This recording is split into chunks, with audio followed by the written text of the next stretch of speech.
It started on a quiet Wednesday evening. Michael and Sarah were sitting in their living room, exhausted from weeks of searching for their missing 7-year-old son, Ethan. Their 7-year-old son, Ethan, had vanished without a trace. No footprints, no witnesses, no clues. The police searched everywhere. Hope slowly died inside their home, until something strange happened. The police had no leads. The neighbors had stopped asking questions. Even hope itself was beginning to fade. But then a loud scratch, scratch, echoed from the front window.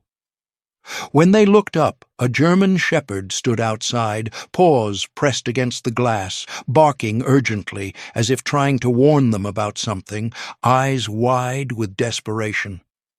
The first night, they ignored him. The second night, they were confused. But when the dog returned every single evening at the exact same time, tapping urgently on the window again and again, they finally followed him. And where he led them made their blood run cold. It was just beginning. Before we start, make sure to hit like, share, and subscribe. And really, I'm curious, where are you watching from? Drop your country name in the comments. I love seeing how far our stories travel. The house had never been this quiet before, not even at night, not even during storms. For 3 long weeks, silence clung to every room like a haunting reminder of what had been lost. Michael sat on the couch, elbows on his knees, staring at the empty hallway that led to Ethan's bedroom. Sarah sat beside him, twisting a tissue until it shredded in her hands. The toys remained untouched. The shoes near the door hadn't moved, and Ethan's small blue backpack still hung on its hook, waiting for a boy who hadn't come home. The police had searched the woods, the river, every back road, every abandoned property. Neighbors set up volunteer groups. The town printed flyers, lit candles, prayed. But as days passed, hope dimmed into a fading whisper. Officers began avoiding eye contact, reporters stopped knocking, and every time the phone rang, Sarah's heart raced, only to shatter again when it wasn't news about their son. That afternoon, Michael flipped through the worn photo album they kept on the coffee table. Pictures of Ethan smiling, splashing in the lake, hugging his favorite stuffed bear. The ache in Michael's chest tightened. "We're losing him," he whispered. Sarah's eyes filled instantly. "Don't say that." But her voice trembled, betraying her fear. She hadn't slept in days. She replayed Ethan's laughter in her mind each night just to keep herself from breaking. The police had one theory, that Ethan wandered off and got lost. But Michael refused to believe that. Ethan wasn't reckless. He was careful, thoughtful, the type of kid who triple-checked the porch steps before walking down them. Something didn't feel right. That evening, the sky settled into a cold gray. Sarah lit the lamp beside the couch, its soft glow filling the room. She leaned her head on Michael's shoulder. "Do you think he's scared?" she whispered. Michael swallowed hard, unable to answer. The truth was unbearable. Ethan was only 7, too young to fight the world alone, too young to disappear without a trace. The clock ticked slowly on the wall, each second heavier than the last. Outside, the neighborhood remained still. No children playing, no cars passing, just an eerie quietness swallowing the streets. Sarah closed her eyes. "Why hasn't anyone found anything?" Michael clasped her hand. "Because maybe—" He paused, voice cracking. "Maybe they're not looking in the right place." Sarah wiped her tears and nodded weakly. Neither of them knew that outside, just beyond their home. Something, or someone, was already watching them. And soon their nightmare would take a turn they never saw coming. Night settled over the neighborhood like a heavy blanket, swallowing the last traces of daylight. Michael and Sarah sat in the living room, the soft lamp glowing behind them, trying to distract themselves with conversation that kept breaking into silence. The world outside felt distant, cold, and empty, until a sudden sharp sound shattered the stillness. Tap, tap, tap. Sarah's head jerked up. "Did you hear that?" Michael nodded slowly, rising from the couch. The tapping came again, louder, more frantic this time. It wasn't the gentle knock of a neighbor. It sounded desperate. They stepped cautiously toward the window. As Michael drew back the curtain, he stumbled a step in shock. A German shepherd stood outside on its hind legs, paws pressed firmly against the glass, eyes wide and locked onto theirs. His breath fogged the window as he barked once, sharp, urgent, not aggressive, but pleading. Sarah gasped. "Whose dog is that?" Michael shook his head. "I've never seen him before." The dog didn't move from the window. He tapped again, scratching with controlled force, as if trying to get their attention, not to enter, but to warn them about something outside. His ears twitched in every direction, scanning the yard, then snapping back to the window with intense focus. Michael opened the door just an inch, unsure. "Hey, boy." But before he could say another word, the dog barked in a quick burst, then ran several steps toward the edge of the yard, only to stop, look back, and sprint to the window again, tapping harder. Sarah's voice cracked. "Why is he acting like that?" Michael stared at the dog, dread twisting in his stomach. "It's like he wants us to follow him." But they didn't. Not the first night. They closed the curtains, shaken, and tried to convince themselves it was just a lost dog, a stray, a coincidence. But the next night, at the exact same time, tap, tap, tap, the same German shepherd stood there again. Same window, same urgent eyes, same desperate tapping. On the third night, he came back, again, this time whining softly, pacing, scratching the window frame, looking between the house and the darkened street, as if begging them to understand something. Sarah whispered, "This can't be random." Michael nodded, fear rising in his chest. "I think he knows something." The dog pressed his paw to the glass one last time, holding it there, almost like a sign. For the first time in weeks, Michael felt something he hadn't felt since Ethan disappeared. A clue, and the German shepherd might have been the only one trying to show it to them. By the fourth night, the tapping wasn't just startling, it was haunting. Michael and Sarah were already sitting tensely on the couch when the now familiar tap, tap, tap echoed through the living room. They didn't even need to look. They knew who it was. The German shepherd stood outside again, paws against the window, chest rising and falling with sharp breaths. But tonight, something was different. His fur bristled, ears pinned back, eyes frantic, not at them, but at something behind him in the darkness. He barked once, then looked urgently toward the tree line before tapping on the window again. Sarah's voice trembled. "Why does he keep coming back? What does he want from us?" Michael stepped closer to the glass. The dog stared directly at him, tail stiff, not wagging, not friendly. This wasn't affection. This was pure, focused urgency. The shepherd pressed his paw flat against the window, holding it there as if making a silent demand. "Is he trying to show us something?" Michael whispered. Before Sarah could respond, the dog spun around and sprinted toward the edge of the yard, only to stop suddenly and look back, barking at Michael as if yelling, "Follow me!" Then he ran in a circle, returned to the window, and repeated the pattern. Bark, sprint, return, tap, a message in motion. Sarah clutched Michael's arm. "Michael, dogs don't do this unless they know something." Michael swallowed hard. But how could he know anything about Ethan? As if hearing Ethan's name, the dog suddenly froze. His ears shot up. He pressed his nose to the window and let out a soft, heartbreaking whine. Then he turned his head toward the woods again, staring into the darkness so intensely it sent chills through both of them. Sarah stepped closer, tears filling her eyes. "He knows. Michael. He knows something." The dog barked twice and tapped harder, scratching urgently, insistently, not random, not aggressive. A signal. Michael grabbed the flashlight. "I'm going out there."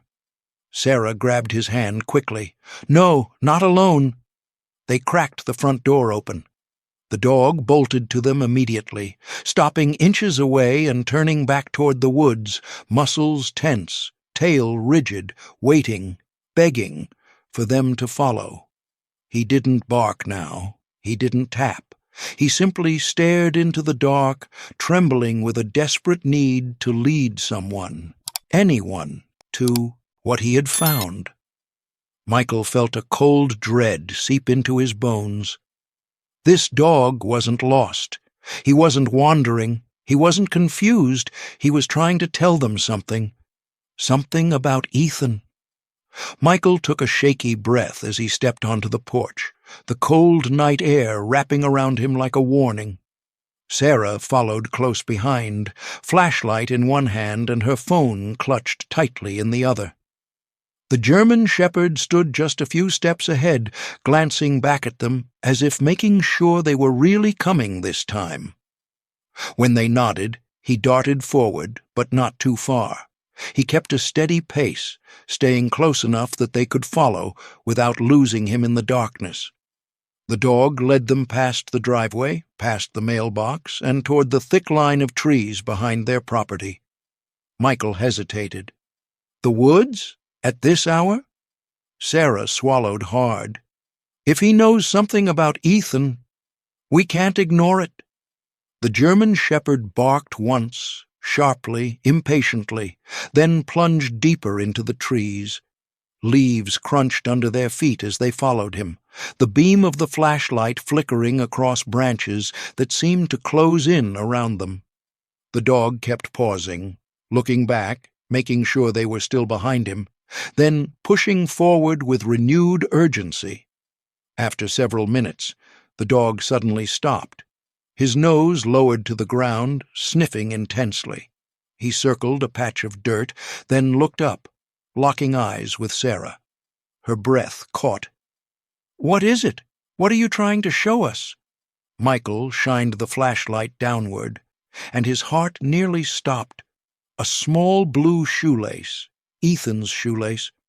Sarah dropped to her knees, trembling as she touched it. This is his. Michael, this is Ethan's." Tears streamed down her face. "How did he find this? How?" The dog barked sharply, turning and sprinting deeper into the woods. Michael helped Sarah to her feet. "Come on. We can't stop now." Branches scraped their arms as they ran. The forest grew darker, colder, louder with the sound of their own pounding hearts. Every time they slowed, the dog doubled back, barking insistently, pushing them onward. Then, suddenly, the forest opened into a clearing. The dog stopped at the far end, standing rigidly in front of an old abandoned shed. The wood was rotting, the windows boarded, the roof sagging. It looked like no one had touched it in years. Sarah froze. "Michael, why would he bring us here?" Michael's flashlight trembled in his hand. "Because Ethan was here." The dog paced frantically in front of the shed door, scraping at it with his paws, barking in short, desperate bursts. Something, or someone, had been inside, and whatever they were about to discover would change everything. The abandoned shed loomed before them like a forgotten skeleton, its wooden boards warped and graying, swallowing moonlight into its cracks. The German shepherd stood stiffly at the entrance, growling low, not out of aggression but out of warning. His body trembled with the urgency of a dog who had been waiting far too long for someone to understand him. Michael swallowed hard as he reached for the rusted handle. It groaned loudly when he pulled, sending a cold shiver down Sarah's spine. "Michael, wait," she whispered, clutching his arm. "What if—" He shook his head. "We have to know." The door creaked open. The flashlight beam slid inside, cutting through layers of dust and cobwebs. At first, nothing looked unusual, just broken shelves, old tools, and shattered glass. But then the dog pushed past Michael, nose to the ground, sniffing desperately. He moved to the far corner and barked sharply, scratching at the dirt floor. "Shine it there," Sarah whispered. Michael aimed the light. Sarah gasped. A small, dirt-covered red hoodie lay half-buried under the debris. Ethan's hoodie. Her knees buckled. A sound escaped her chest, half sob, half disbelief. She covered her mouth with trembling hands. "No, no, no, that's his. Michael, that's his." Tears blurred her vision. Michael dropped to his knees, lifting the tiny hoodie. His hands shook violently. "This is fresh," he whispered. "The dirt. It hasn't been here long."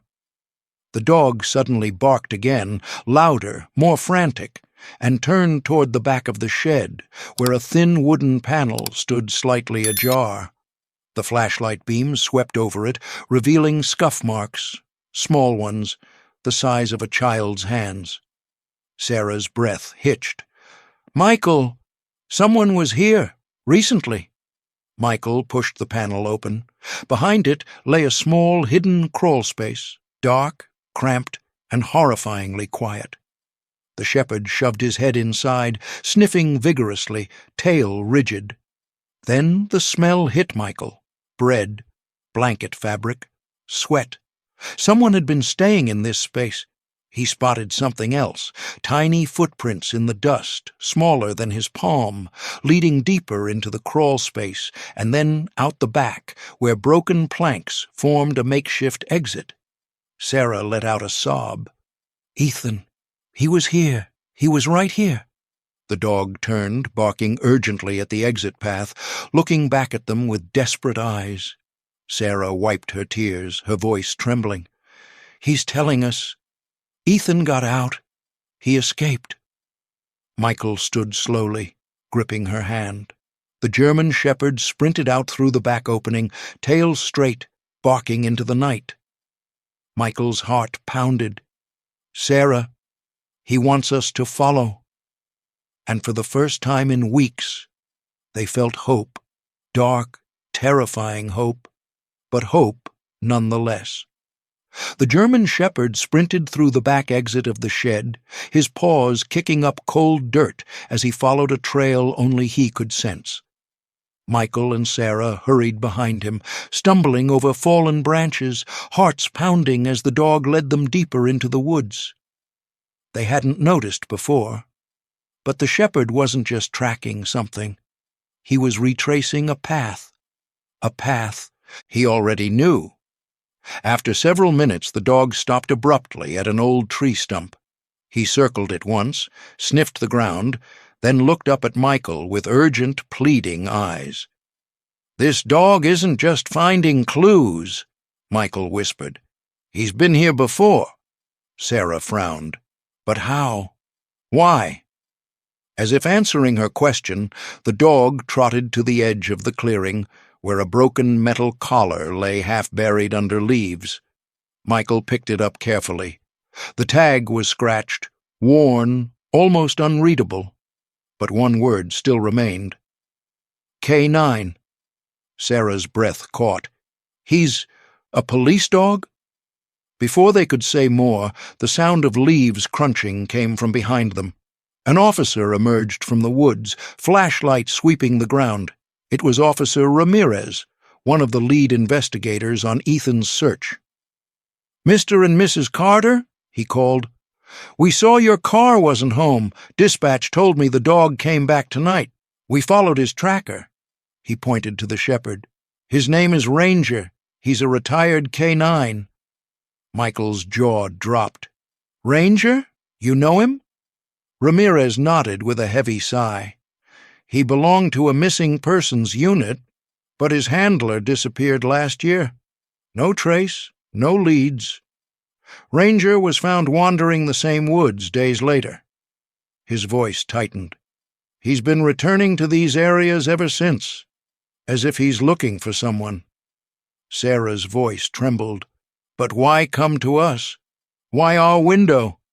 Ramirez knelt beside Ranger, watching the dog's trembling stance, the way his nose kept returning to the same scent trail.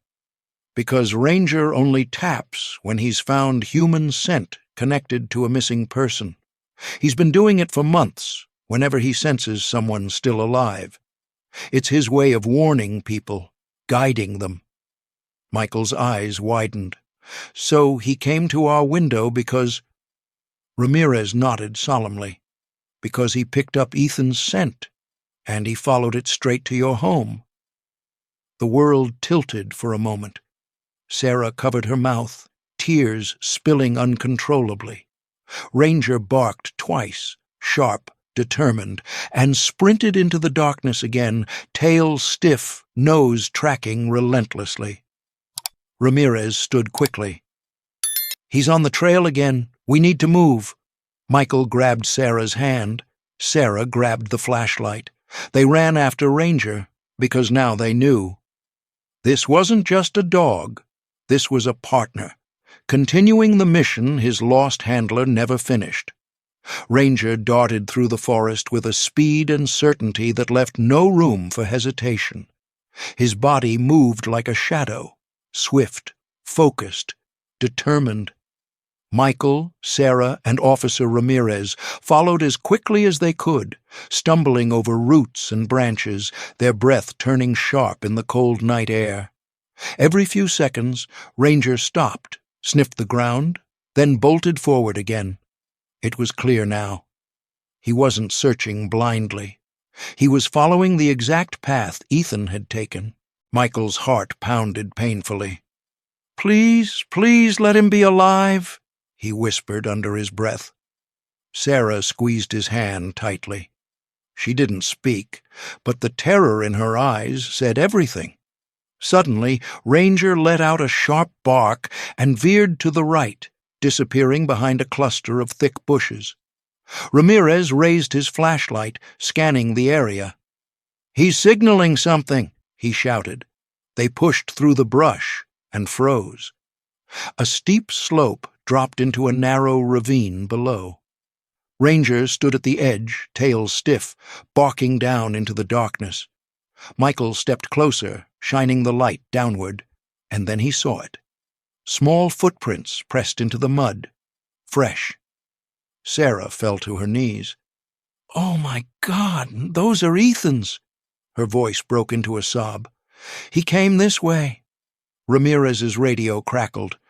"Unit 12, do you copy? We're following a K-9 trail. Prepare medical support." His tone was clipped, urgent. "We might have a live child." Ranger barked again, loud, desperate, and began scrambling down the slope, claws gripping dirt, body sliding dangerously. Michael followed immediately, ignoring Ramirez's warning shout. Sarah and the officer came after them, slipping and catching themselves as they descended into the ravine. At the bottom, Ranger sprinted ahead, weaving through jagged rocks. He stopped suddenly at a fallen tree trunk.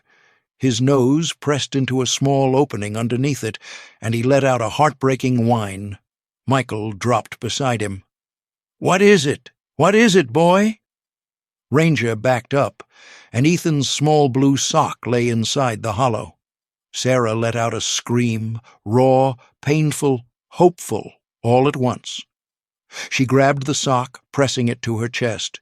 "He was here! He was here!" Ramirez knelt, examining the footprints leading away. "He's moving, but slow, maybe injured or exhausted. Ranger's close. He's real close."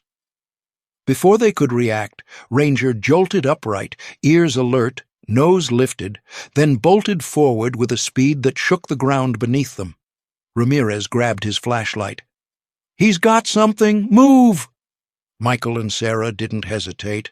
They ran after Ranger with everything they had, because the final stretch of the trail was leading them straight to their son. Ranger tore through the last stretch of the ravine like a bullet, his paws slamming against the cold earth, his breath sharp with urgency. The moment he reached a cluster of fallen branches stacked unnaturally against a rock wall, he skidded to a stop and began digging furiously. Dirt flew everywhere. His barks turned frantic, high-pitched, pleading, commanding. Michael's heart nearly stopped. "Sarah, he's here!" he shouted, dropping to his knees beside Ranger. Sarah stumbled forward, tears already streaming down her face. Ramirez grabbed his radio. "We've located the site. We need immediate EMS. Repeat, immediate." Ranger wouldn't stop digging. His claws scraped the earth until a small gap opened beneath the fallen branches. A tiny hand, cold, shaking, appeared through the opening. Sarah screamed, "Ethan, baby, it's Mommy! I'm here!" Michael ripped the branches away with trembling hands, ignoring the splinters cutting into his skin. Ranger gripped a fallen limb with his teeth and pulled with all his strength. Together, man, mother, and dog, they cleared just enough space for Michael to reach inside. He lifted Ethan into his arms. The boy was pale, shivering, covered in dirt and leaves, but alive. He blinked weakly, eyes fluttering open. "Daddy, Mommy," his voice cracked. "I got scared." Sarah collapsed against them, sobbing uncontrollably, kissing her son's forehead again and again. "You're okay, you're okay, you're okay," she repeated through her tears, holding him so tightly he could barely breathe, but he didn't mind. Ranger stood beside them, breathing hard, tail wagging slowly, protectively. Ethan's eyes drifted toward the dog. For a moment he simply stared at him. Then a tiny smile appeared. "You saved me," he whispered. Ranger lowered his head and gently nudged Ethan's hand as if saying, "I never stopped looking." Paramedics rushed down the ravine, lifting Ethan onto a stretcher and wrapping him in warm blankets. Sarah and Michael stayed at his side, refusing to let go. Ranger followed closely, refusing to be separated.